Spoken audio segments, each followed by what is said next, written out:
Yeah, well, his dad was a pretty notorious gambler and bootlegger at the time, and he ran with some pretty crusty characters, one of which was the guy that had this restaurant at the time by the name of Hank Fry.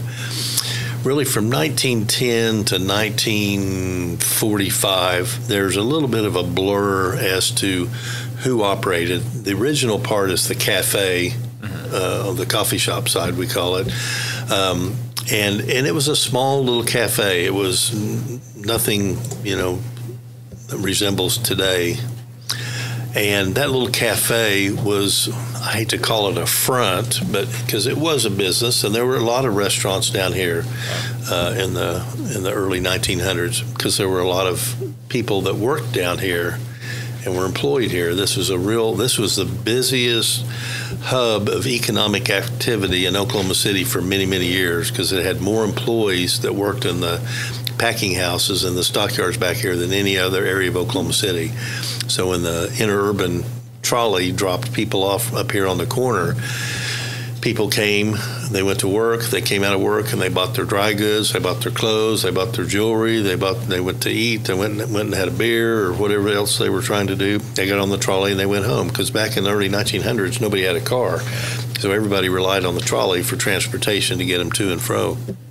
So as those years went on, there's an apartment upstairs where our office is now, and the gentleman that owned and operated the cafe at the time would live upstairs. So there was actually two couples that lived up there quite a while, especially towards the 1940s. And they would take turns betting and trading the restaurant. One day you would have it and you'd go downstairs and pay the bills, and if there was any money left over, you'd put some in your pocket. The next day I might have it and I go downstairs and do the same. And this kind of went on for a number of years until 1945. So Gene Wade had gone away to war in World War II, and before he left, he had a theater in Dallas that he had to leave abandoned when he left. He left a gentleman in charge to take care of it while he was gone. When he came back from the war, the place was abandoned, and the guy had run off and I guess made whatever money he had and left. And so when Gene came back, he thought, well, I'm going to move back to Oklahoma. My family's from here, and his dad was living in Oklahoma City at the time.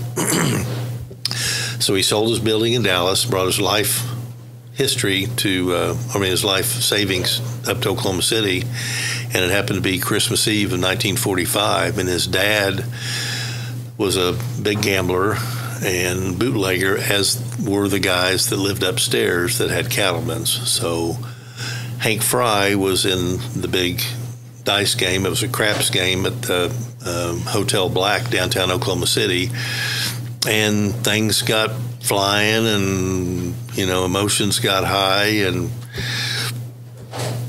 Hank Fry was so confident of himself, and Gene Wade, it was just a horrible bet. So Hank Fry said, I'll put up Cattleman's Cafe if you can roll a hard six. Well, it's really hard to roll 2 threes.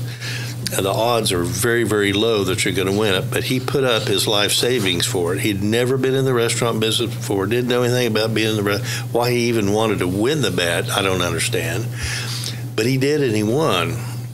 And the next day, he came in here and sat down at the stool on the counter and looked around and said, what have I got myself into?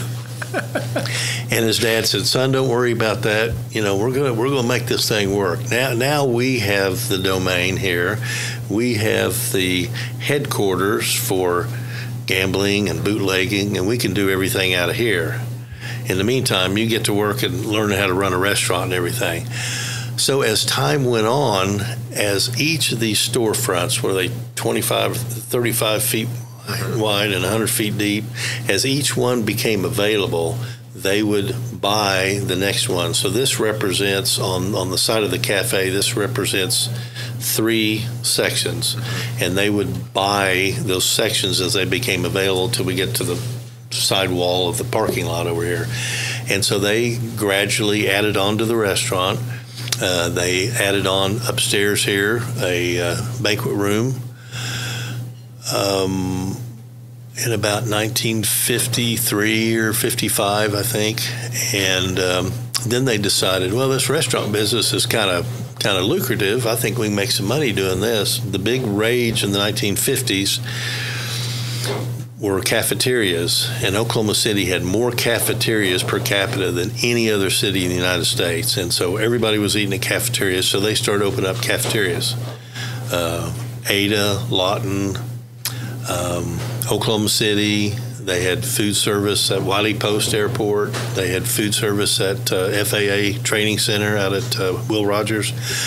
They had really spread themselves out a lot and had done very well with most of their operations.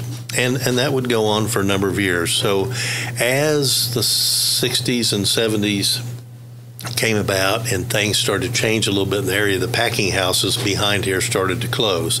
And when the packing houses started to close, the stockyards remained, but most of the employees that did business in this area were no longer down here. And packing houses moved out of the city because EPA regulations that started, and nobody really wants a packing house in their neighborhood, and the city had grown around the area by that time. So time went on, and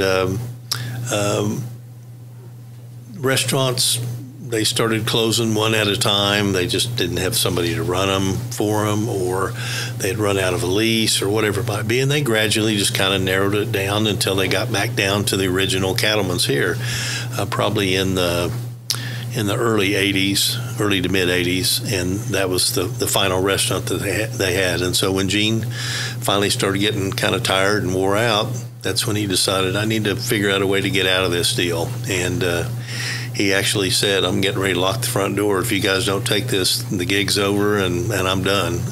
He couldn't afford to feed it anymore. He didn't have the energy to continue to operate it. And so it wasn't, I don't think it was intended to guilt us, because but it did put a lot of pressure on the area, because it did draw people to the area. So other merchants like Langston's and the bank were concerned about losing Cattlemen's, and it was actually the bank that helped facilitate part of the lease purchase deal that we entered into that made the operation work out.